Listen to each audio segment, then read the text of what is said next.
A ideia é conversar com vocês um pouco sobre essa coisa da tirania da felicidade no mundo do trabalho e em toda parte, porque como toda tirania está sempre em toda parte.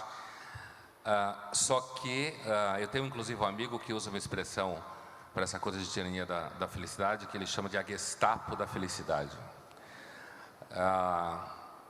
Eu pessoalmente, talvez por uma questão de temperamento, não sei, eu tenho muita dificuldade quando alguém fica tentando me fazer muito feliz. Talvez por uma questão de temperamento, de jeito, não sei. Então, como quase tudo que eu discuto, o que eu vou propor como uma reflexão pontual hoje aqui, tem muito a ver com as coisas que eu sinto mesmo, que eu percebo. Apesar de que eu tenho uma formação profissional, digamos, em filosofia, eu fiz filosofia antes de tudo porque eu me via pensando, questionando acerca das coisas. Eu não fiz filosofia por uma razão profissional. Aliás, só um louco faria filosofia por uma razão profissional, pensando bem. Sei lá, alguém que a priori iria querer ser infeliz profissionalmente. Se a gente entender razão profissional, claro, como vocês entenderam muito bem, essa coisa de que você só deve escolher uma profissão que lhe dê dinheiro, grosso modo. Então, eu escrevi há alguns meses atrás um artigo na minha coluna da Folha, que se chamava Deus me livre de ser feliz. Falando isso aqui, inclusive, tem um sentido maior, né, do que simplesmente uma página do jornal. Deus me livre de ser feliz.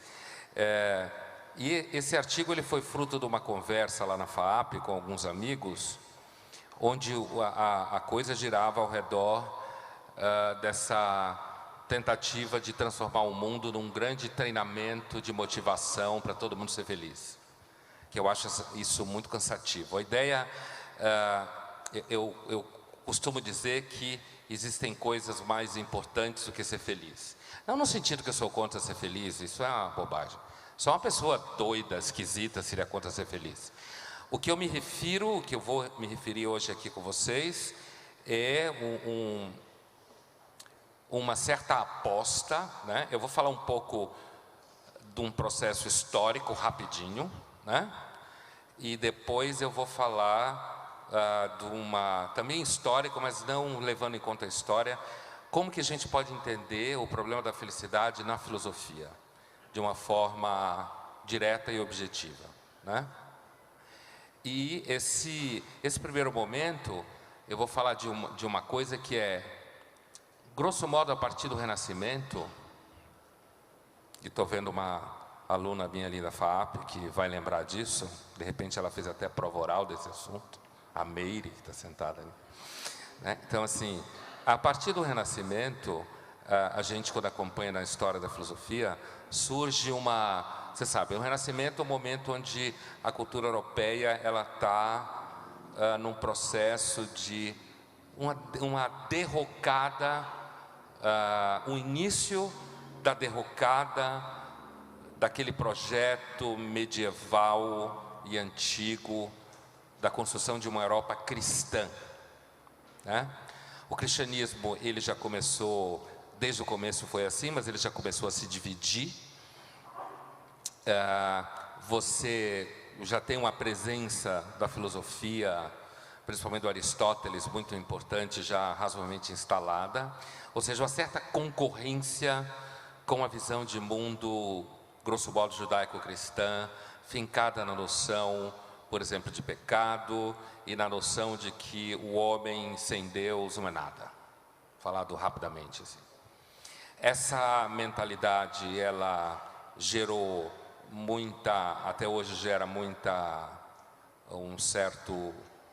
uma certa recusa, né?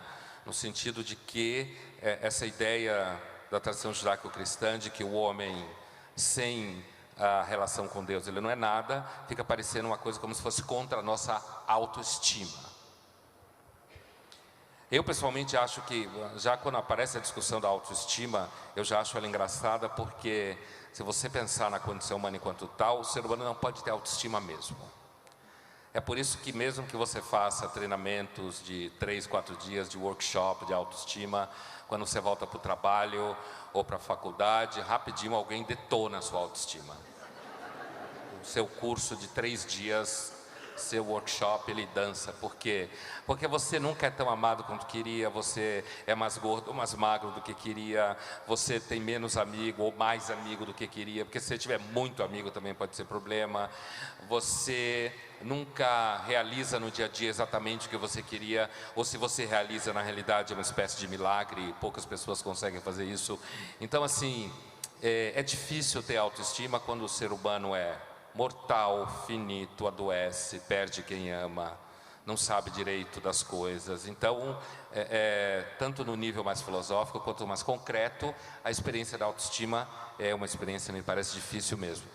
Então, é comum se responsabilizar a tradição judaico-cristã como uma espécie de epidemia de baixa autoestima por conta da história do pecado. Eu conversava há pouco com o Ed e dizia para ele que, entre teorias muito sofisticadas que explicam o ser humano a partir, sei lá, da classe social ou matéria histórica, como se fala no marxismo, eu pessoalmente sempre prefiro pensar no ser humano a partir da teoria do pecado.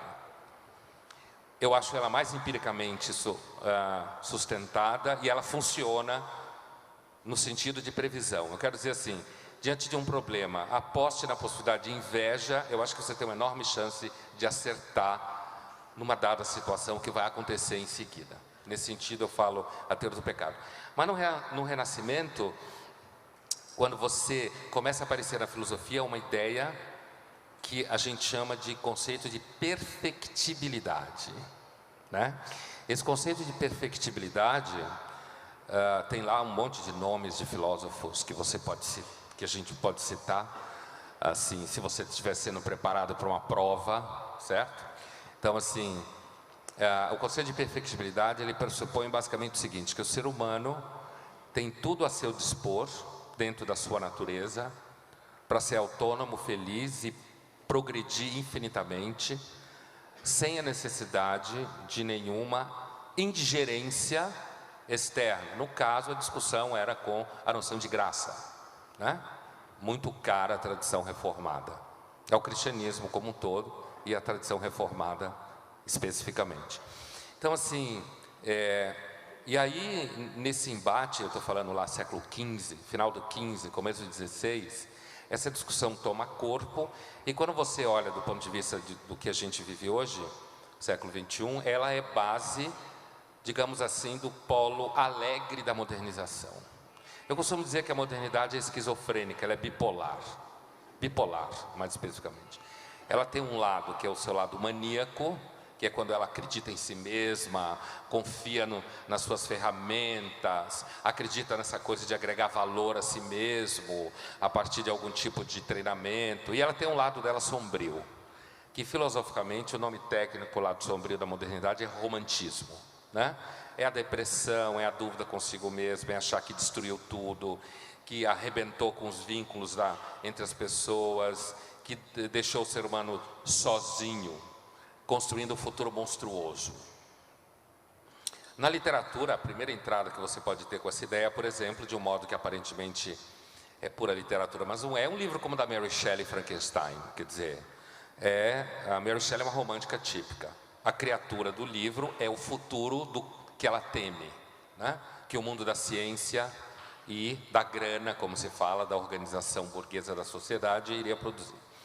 Então, esse lado, tipo, como eu estava dizendo, alegre, autoconfiante da modernização, o seu conteúdo, digamos, chique, elegante, né? Sofisticado, é esse conteúdo da noção de perfectibilidade. A natureza humana é digna em si mesma, ela não carrega em si nenhum tipo de defeito, que a gente poderia chamar na tradição judaico-cristã, mais especificamente a cristã que trabalhou isso de forma mais sistemática. A tradição judaica tem uma compreensão de pecado um pouco diferente, um pouco bastante diferente da literatura que o cristianismo produziu. Então, essa ideia de pecado como alguma coisa associada a um descontrole que seria típico da natureza humana, que se manifesta das mais variadas formas. Quer dizer, a gente não conseguiria pôr a nós mesmos sob controle. E aí, então, essa ideia de perfectibilidade, ela é o lado luz, né, no sentido um tanto irônico, o lado luz da visão moderna de homem de si mesmo. Ela vai acreditar que o homem pode ser aperfeiçoado ao infinito, que ele avança moralmente, que ao longo da história, a história é um processo de acúmulo de conhecimento e solução de problemas em direção a um mundo cada vez melhor o tempo inteiro. Bom, quem conhece um pouco o que eu escrevo sabe que essa ideia de um mundo melhor sempre me deixa um pouco irritado. Eu cheguei até a escrever um livro contra o mundo melhor, que sempre me pergunta, afinal de contas, como assim você é contra o mundo melhor? E aí eu vou explicar um pouco, e aí eu passo para a segunda parte da minha fala hoje. Então, guardem na memória, isso daí é uma questão histórica, tá? Modernização, e do plano filosófico ela é isso, né? Ela é uma crença do homem em si mesmo. Aquilo que os primeiros cristãos gregos chamavam de autopistes, a confiança em si mesmo, né? A fé em si mesmo. Pistes em grego é fé, né? Então, guardem isso, porque isso tem uma dimensão, digamos assim, concreta. A partir do Renascimento, a ciência moderna vai se constituindo, então isso significa técnica, ciência e médico, e do outro lado o Estado moderno vai se constituindo, o que significa polícia, advogado, juiz. O médico e o advogado juntos, eles representam o que se chama normalmente de condições de possibilidade do afastamento da religião como necessidade cotidiana. Significa, quando você está doente, você vai no médico, quando alguém faz uma injustiça com você, você contrata um advogado. E aí os filósofos, historiadores da religião, do cristianismo, dizem, né, na Europa, diz, esse é o momento que começa a se constituir as condições da descrença. No sentido de que as pessoas passariam a achar que não precisam nem pensar, nem se remeter a Deus a coisa nenhuma. Basta o advogado e o médico. Então, você juntando o médico, o advogado e o filósofo, organizando essa ideia, dizendo que o homem é autônomo e que ele pode resolver todos os seus problemas, você tem a estrutura básica do processo modernizador. É claro que essa estrutura, ela vai ter um monte de dramas, traumas, a gente que está em 2011 sabe como é que é, e esses traumas todos, eles começam a se constituir com o que eu estava chamando de romantismo, né?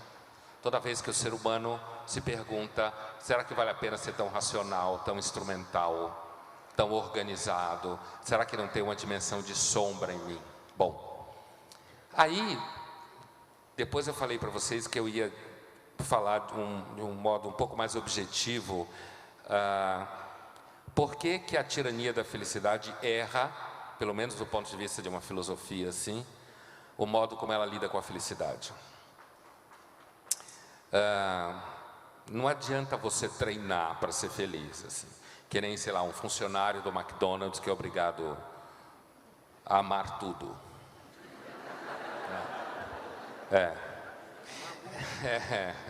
Eu amo muito tudo isso, né? Uma das coisas que eu acho que são mais trágicas da condição humana é justamente que você não consegue, parece que você não consegue fazer porque você quer algumas coisas que são essenciais. Começar por amor. Você não consegue amar uma pessoa só porque dizem para você que aquela é a pessoa certa para você amar, né? Você não consegue gostar de um trabalho só porque dizem para você que aquele trabalho é o certo de você gostar, né? Então, essa ideia de que você vai poder ser feliz se você for uma pessoa que projeta a ideia de ser feliz, né? Um certo marketing da felicidade. E às vezes eu tenho a impressão que o mundo inteiro vai virar um grande marketing, né? Assim, o marketing vai ser a única ciência humana que vai existir, porque é como você tem que ficar o tempo inteiro provando ou projetando a ideia de que você dá certo, portanto você tem que estar feliz, funcionando o tempo inteiro, eu acho que vai acabar cada vez mais aumentando o número de remédios que você tem que tomar. Então, assim, porque na realidade, assim, quando eu falo, por que eu escrevo um livro chamado Contra o Mundo Melhor? É porque eu acho que essa ideia de um mundo melhor, na realidade, se transformou numa espécie de marketing ético, onde todo mundo fala que é a favor de um mundo melhor e, sei lá, recicla lixo, sei lá, qualquer coisa assim básica, ou se emociona quando mata uma baleia, ou sei lá, participa seguramente para garantir que alguém não morre de fome na Somália. Quer dizer, você tem toda uma série de ferramentas para você. Também você acha que seu filho de 12 anos discute problemas de fome na África nas redes sociais, e não como as outras crianças de 12 anos que só falam bobagem o tempo inteiro. Então, assim, e que é normal, essa uma coisa que às vezes eu chamo de marketing de comportamento, que eu acho que ele foi paulatinamente substituindo a tradição judaico-cristã como matéria moral. E quando eu digo matéria moral, é matéria de hábitos e costumes, né, da sociedade. E a vantagem que eu sempre digo, que eu acho que existe na tradição judaico-cristã em relação a esse marketing ético contemporâneo, de você se achar bem resolvido, isso é uma expressão que eu uso continuamente. Eu não confio em ninguém que é bem resolvido. Alguém que acha que resolveu todos os problemas da sua vida, primeiro acho que isso é falso, né? E depois eu acho que uma pessoa que é bem resolvida deve ser uma pessoa que deve manter ela à distância de você. Às vezes eu falo isso na minha coluna, que eu prefiro as pessoas que estão sempre agoniadas com alguma coisa. Não que eu ache isso essencialmente bonito ou legal, porque eu acho que é assim mesmo que a gente é. Eu acho que o ser humano é um ser basicamente perdido, que faz o que pode, e que se ele não fica mentindo sobre ele o tempo inteiro, eu pessoalmente acho uma grande coisa. E o que eu penso que tem na tradição judaico-cristã muito rica é justamente uma visão de ser humano, que eu chamo às vezes de insuficiente, que é um ser humano que ele não se resolve dentro daquilo que está à sua mão, dentro da sua natureza, sei lá. Não se resolve.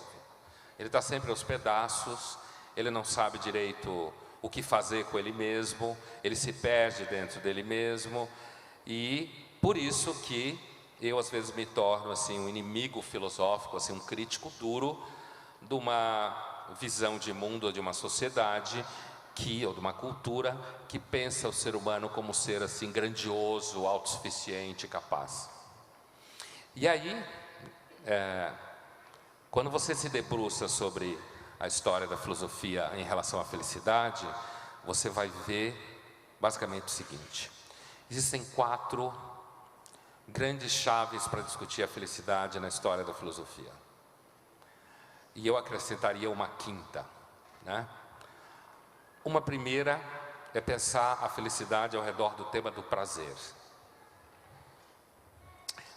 Recentemente saiu um livro aqui no Brasil do Richard Short, que é um historiador inglês, sobre a história da felicidade e da infelicidade. E é interessante, porque toda vez que a filosofia se debruça sobre a felicidade, querendo descobrir o que é a felicidade, ela aprende um monte sobre a infelicidade. Mais ou menos como nós. Quando você decide que você vai ser feliz objetivamente, você começa a aprender um monte de coisas sobre a infelicidade, né, que vem junto com essa decisão. A primeira ideia é a questão do prazer. Os filósofos já se debruçaram muito ao redor da ideia do prazer. Faz parte da tirania da felicidade atual a ideia de que você deve viver em busca do prazer. É engraçado porque quando a filosofia fala de prazer, na antiguidade já, um filósofo mais importante que falou disso é um cara chamado Epicuro, para ele prazer é outra coisa diferente do que a gente fala hoje. Hoje a gente entende prazer como fazer tudo o que você tem vontade, né?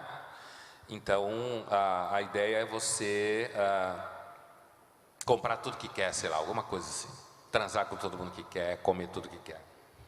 E aí o Epicuro diz que, na realidade, a felicidade começa quando você consegue o prazer para o Epicuro é, na realidade, não ser escravo do desejo. É você conseguir, de alguma forma, impor limite ao desejo. E não a ideia de prazer que a gente tem hoje, que é sentir prazer o tempo inteiro, né? Você tem... Essa é uma das chaves da visão moderna de felicidade. É que você deve sentir prazer o tempo inteiro. Todo mundo que não mente sabe que é impossível você viver tendo prazer o tempo inteiro. Inclusive porque, quando você tem o prazer o tempo inteiro, o prazer deixa de ser prazer. Ou vira desprazer, ou vira tédio. Essa é uma das coisas que faz com que a natureza humana seja meio insustentável. É justamente porque quando ela tem muita certeza de uma coisa e ela realiza, aquilo já não é tão claro para ela. Então ela está sempre precisando de alguém que a ajude, ou algo. Então essa é a primeira chave, quer dizer, o prazer é um problema quando você pensa a felicidade. A felicidade está do lado da realização do prazer, ou a felicidade está do lado de você tomar cuidado com o prazer. Não significa a eliminação do prazer, mas a percepção de que se você busca o prazer o tempo inteiro, você se torna, na realidade, escravo do prazer.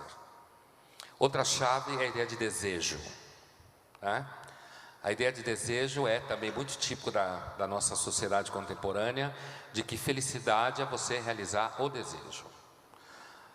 Apesar de que, se você perguntar para as pessoas quais são os desejos que as pessoas têm, todo mundo acha que tem desejos muito originais, mas talvez só existam dois tipos de desejo que tem por aí.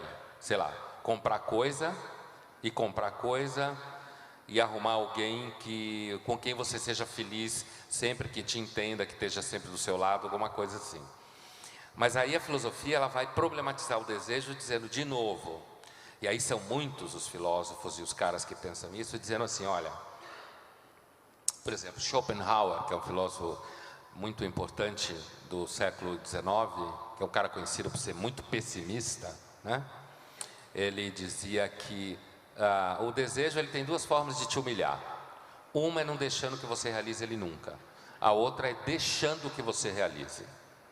E esse é o pior tipo de humilhação que o desejo faz. É quando você realiza o desejo, ele já não é mais aquilo que você queria. E aí você fica meio que no mato sem cachorro. Outra chave é a chave da razão, diz a filosofia. Para o homem ser feliz, a razão precisa acompanhá-lo. Isso significa basicamente que o seu labrador não precisa de razão para ser feliz, mas você precisa. O mundo tem que fazer sentido. Isso, por exemplo, na literatura filosófica clássica, isso significa o seguinte: o mal não pode vencer no final. Grosso modo. A gente chama isso de Teodiceia. O livro fundador da Teodiceia é um livro que vocês conhecem muito bem, chamado livro de Jó, né? Então assim, o mal não pode vencer no final, porque senão a razão entra em agonia.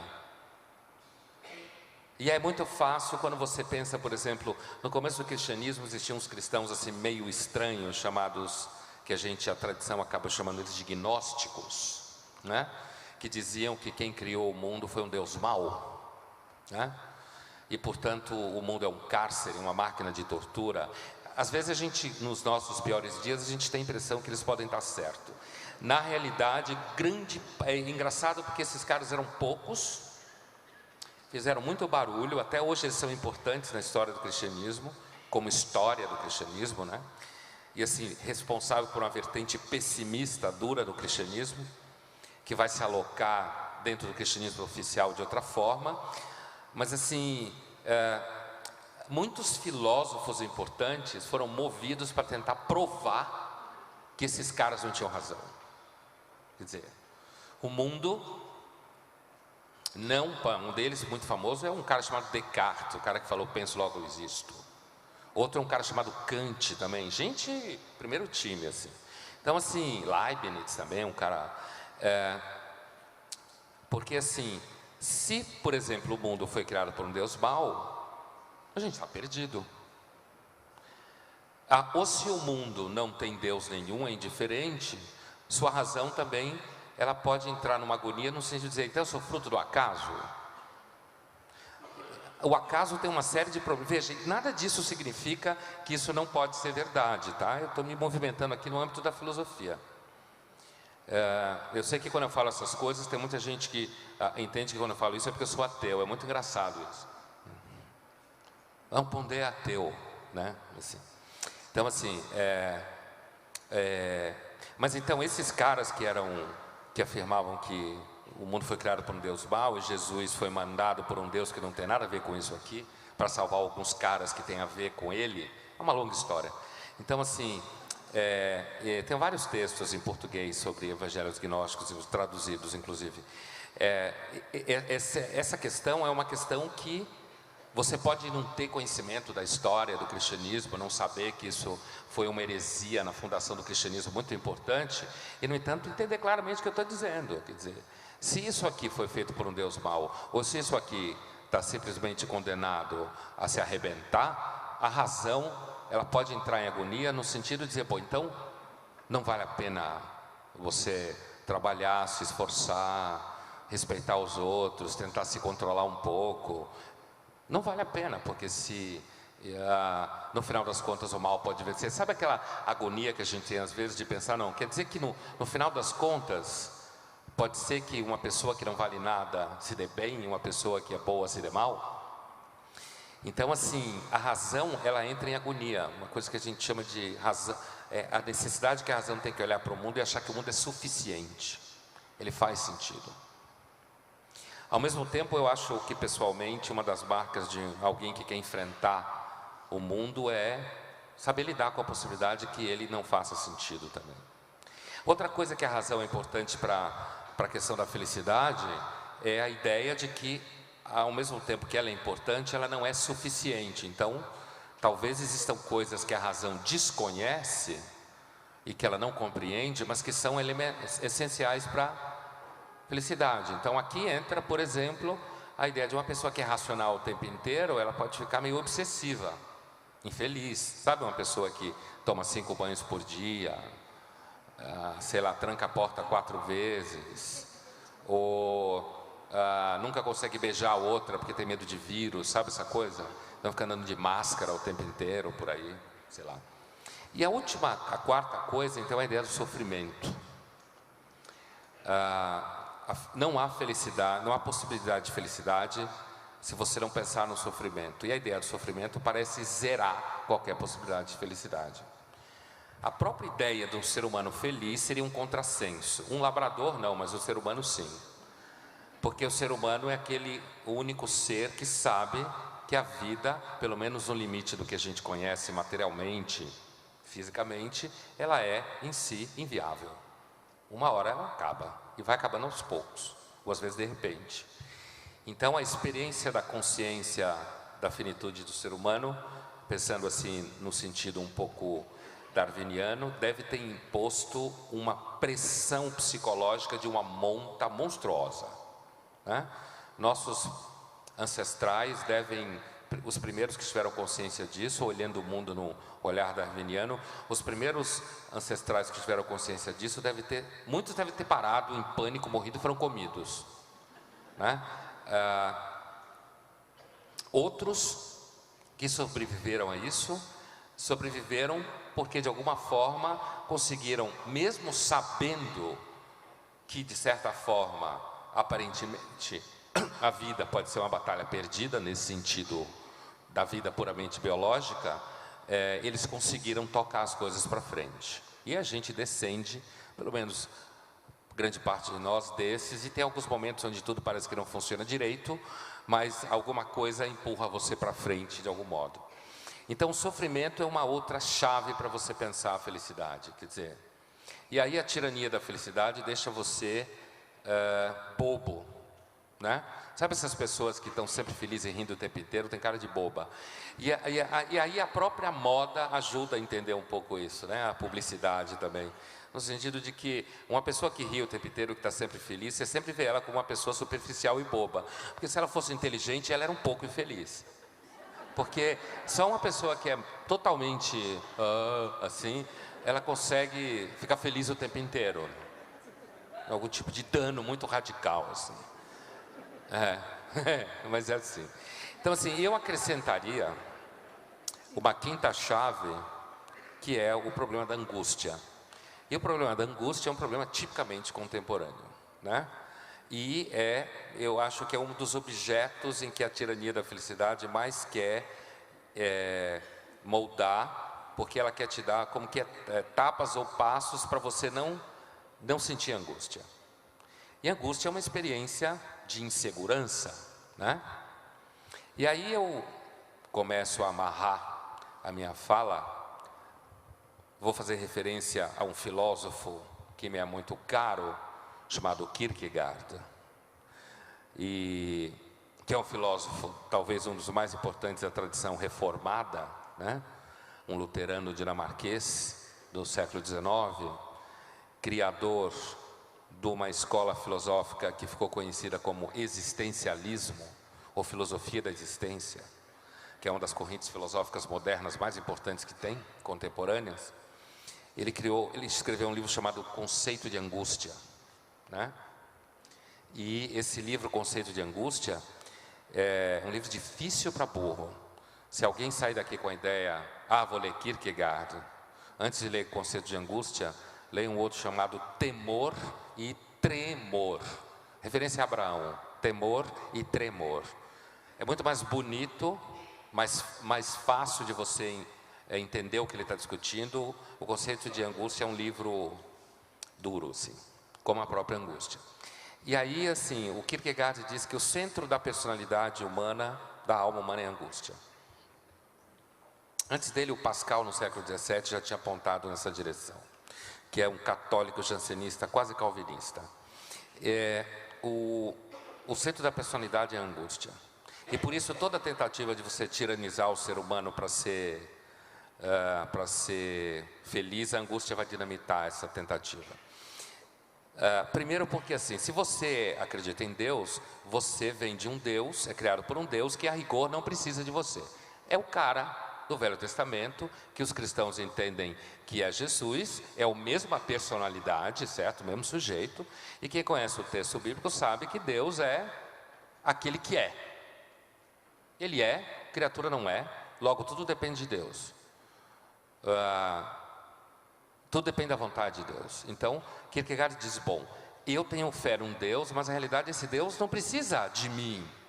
Porque se você acha que Deus precisa de você, pelo menos do ponto de vista que eu entendo o Deus bíblico, se você acha que Deus precisa de você, você está com um problema. Né? Então ele não é Deus, porque ele precisa de você para não se entediar. Né?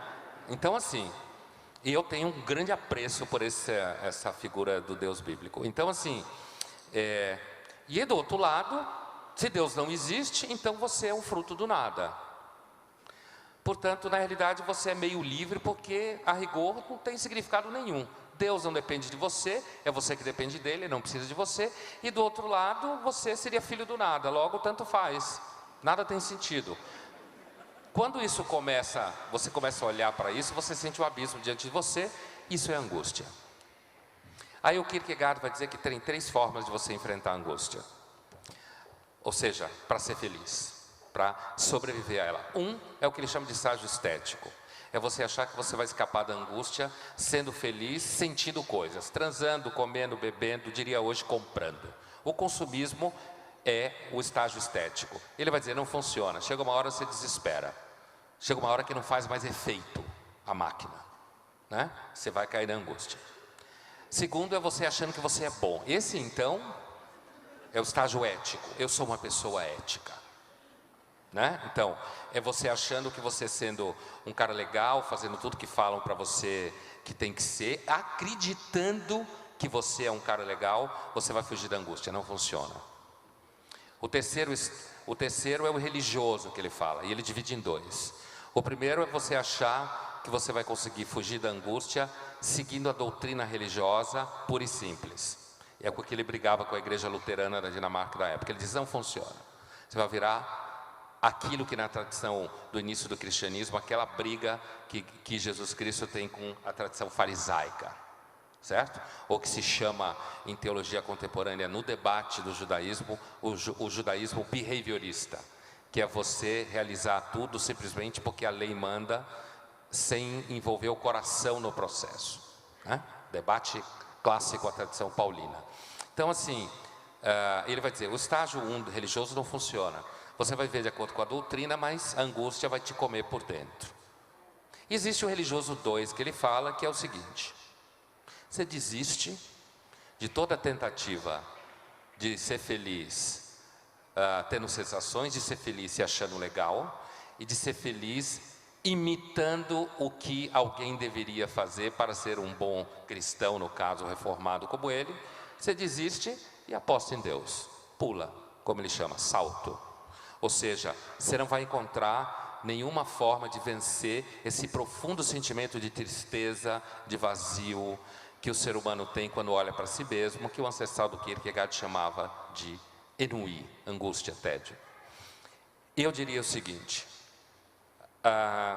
na filosofia, na teologia, a melhor forma que eu penso com relação ao problema da angústia é o seguinte: um conto que eu sempre conto quando eu discuto essas coisas de felicidade e tal, e por aqui eu termino minha fala, que é um conto do Dostoiévski, chamado O Sonho do Homem Ridículo, né? Que ele vai na vertente oposta, desde aquela ideia de perfectibilidade, que hoje virou uma espécie de mania, tirania, de você ter que ser feliz o tempo inteiro, e inclusive uma coisa de que quando ninguém quer problema, é melhor que todo mundo funcione direito, né? Esse conto diz a história do homem deprimido, na linguagem nossa hoje, que acha que o mundo não vale nada, e ele resolve se matar.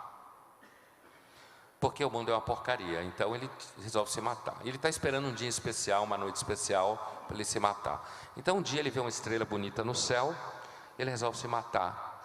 E aí quando ele está indo para casa se matar, uma menina puxa ele, pede para ele ajudar ela numa coisa, ele empurra a menina, vai para casa, pega um revólver, aponta para o coração e dorme. Pega no sono. Quando ele pega no sono, esse conto está traduzido em português pela 34, editora 34. Ele pega no sono e aí ele sonha que uma espécie de anjo leva ele para um outro lugar e chega lá, todo mundo é super feliz. As pessoas são tão felizes que elas nem falam uma com as outras, de tamanha plenitude. Eles se comunicam pelo pensamento. Elas são super harmônicas. Sabe essas pessoas que se acham harmônicas, né? Elas são as tais bem resolvidas, mas essa num plano assim cósmico. Conversa com as árvores, telepaticamente. E ele começa a ficar incomodado com aquilo. E ele tenta falar com as pessoas, e quem fala com ele? Todo mundo sorri para ele de volta, né? E ele fica, que lugar é esse aqui? Ele percebe que todo mundo parece estar, todo mundo super bem com todo mundo super feliz. É uma espécie assim de saturação da felicidade. E aí ele força a barra e uma hora consegue falar com a pessoa. E ele começa a perguntar coisa para essa pessoa, e a pessoa começa a conversar com ele. E aí ele percebe que a pessoa vai tomando gosto, e chega uma outra, fica olhando. Aí começa a falar com ele também. Aí daí a pouco uma começa a olhar feio para a outra, porque cada uma quer falar mais com ele do que a outra. E aí ele fica tentando dizer, não, cada um tem uma hora para falar, não precisa brigar e tal. Aí daí a pouco todo mundo fica ao redor dele e aí começa aquela briga entre todo mundo. E todo mundo quer chegar perto dele e falar, e ele começa a se sentir bem. É assim, a hipótese dele anterior, eu esqueci de dizer, ele chega a uma hipótese que é a seguinte: aqui deve ser um paraíso que deu certo. Nós recebemos de um que caiu, que deu errado. Aqui deve ser um paraíso que Deus experimentou e deu certo. E aí, por isso era todo mundo feliz. Mas ele fica em conflito porque ele achava o mundo uma porcaria, por isso ele queria se matar. Porque ele achava que o mundo não estava à altura dele. E aí ele chega no mundo onde está tudo bem e ele começa a se sentir mal. E teve uma crise de identidade, né? E aí ele chega quando, voltando para o final da história, quando ele as pessoas estão brigando lá, ele fica tentando acalmar as pessoas, ele começa a se sentir relacionado com as pessoas. Eu quero que as pessoas se matem e tal. Quando ele está no meio da agonia, ele acorda. E aí ele percebe que ele estava sonhando. E aí, ele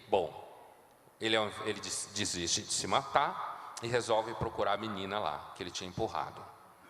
Por quê? Aí ele percebe uma coisa que é a seguinte: ele percebe que, na realidade, ele tinha sido a serpente do paraíso em que ele estava.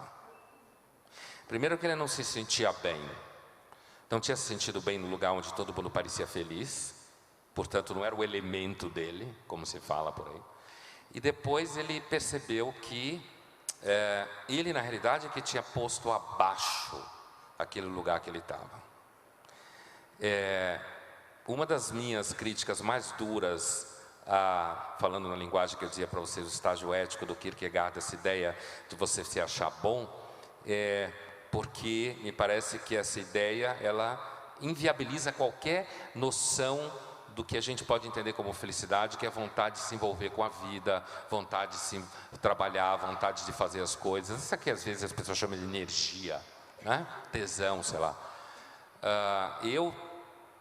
Eu tenho uma profunda crença de que se você não reconhece o que há de mal em você, se você acha que tudo que tem de mal no mundo vem dos outros, e eu falo isso de fato, mas não estou falando isso no sentido, olha, seja legal, acha que você é mal, não. Eu acho que essa ideia de perceber como o homem ridículo percebe, né? Que ao descobrir que ele foi o mal do outro paraíso, na realidade ele sai da tristeza, me parece uma hipótese do Dostoiévski que é frontal contra toda a teoria contemporânea da tirania da felicidade. É frontal.